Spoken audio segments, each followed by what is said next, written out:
ঠিক ফেসিবাদের রাজপথ ধরেই তারা এখন হাঁটা শুরু করেছেন। বাংলাদেশ ব্যাংকের গভর্নর, বিভিন্ন ব্যাংকে অযাচিত হস্তক্ষেপ, বিশ্ববিদ্যালয় কলেজগুলা দলীয় অনুগত লোকদেরকে দিয়ে দখল করা, জেলায় জেলায় প্রশাসক বসিয়ে দেওয়া, এমনকি খেলার মাঠটা পর্যন্ত তারা দলমুক্ত রাখতে পারলেন না। এইভাবে তারা আবার কার্যত একদলীয় ফ্যাসিবাদী শাসনের দিকেই আগাচ্ছেন। বন্ধুরা, বাংলাদেশ কিন্তু বারবার বিপ্লবের সাক্ষী।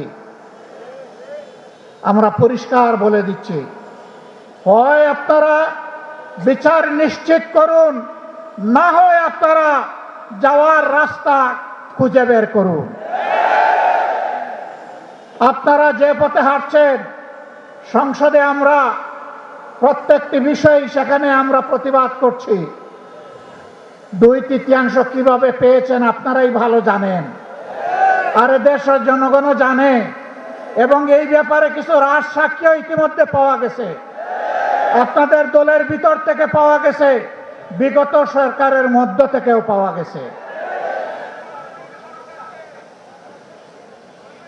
আমরা আপনাদেরকে বিনয়ের সাথে অনুরোধ করব, মজলুম ছিলেন, জালেম হবেন না। মেহরবানি করে বিচারগুলো নিশ্চিত করুন। শুধু ফ্যাসিবাদের হাতে কেন, এই রাস্তায় আমাদের কলিজার টুকরা বিপ্লবের প্রতীক শরীফ ওসমান হাদিকে হত্যা করা হয়েছে। তার বিচারও ধামাচাপা দেওয়ার চেষ্টা চলছে। এখন পর্যন্ত চার্জশিটটি দেওয়া হয় না। কাকে খুশি করার জন্য, কোন সত্যকে আড়াল করার জন্য এটা করা হচ্ছে, জনগণ জানতে চায়।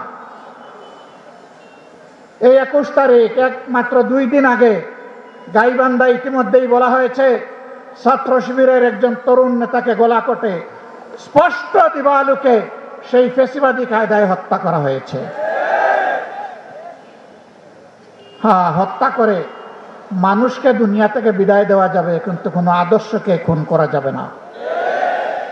এদেশের মানুষের অন্তরে, কলিজায়, হৃদয়ে, মগজে সব জায়গায় বসে আছে মজবুত ভাবে রাসূলুল্লাহ সাল্লাল্লাহু আলাইহি সাল্লামের আদর্শ। এই আদর্শকে নির্মূল করার চিন্তা করবেন না। যদিও আপনাদের একজন সিনিয়র নেতা ঘোষণা করে দিয়েছেন নির্মূল করবেন, অতীতে যারা নির্মূল করার ঘোষণা দিয়েছিলেন তারা নিজেরাই আজকে নির্মূল হয়ে গেছে। নির্মূল বেশি করবেন না, এটা এক ধরনের ভাইরাস। এই ফ্যাসিবাদের ভাইরাস, চাঁদাবাজির ভাইরাস, দুর্নীতির ভাইরাস, দলীয় শাসনের ভাইরাস, এই সকল ভাইরাস মুক্ত করার জন্য আরেকটি বিপ্লব অনিবার্য হয়ে উঠেছে। সেই বিপ্লবের জন্য আপনারা কি প্রস্তুত? মানুষের জীবন, ইজ্জত এবং সম্পদ, দেশের সীমানার জন্য আরেকবার কি জীবন দেওয়ার জন্য প্রস্তুত আছেন? বন্ধুরা, এই বয়সে আমি এবং আমরা পিছিয়ে থাকবো না, সম্মুখ সারিতে থাকবো, আড়ালে আবদালে নয়। তবুও বাংলাদেশের দিকে কাউকে লাল চোখ দিয়ে তাকাতে দেব না ইনশাআল্লাহ। কোন কালো হাত বাড়ালে সেই হাত গুড়িয়ে দেওয়া হবে। 20 কোটি মানুষের 40 কোটি হাত এই দেশকে পাহারা দিবে ইনশাআল্লাহ। কারো বাবার সাধ্য নাই এই দেশের স্বাধীনতা এবং সার্বভৌমত্ব নিয়ে টানাটানি করার। মহান আল্লাহর উপর ভরসা করে আপনাদেরকে আগামীর সেই বিপ্লবের দাওয়াত আজকে দিয়ে রাখলাম।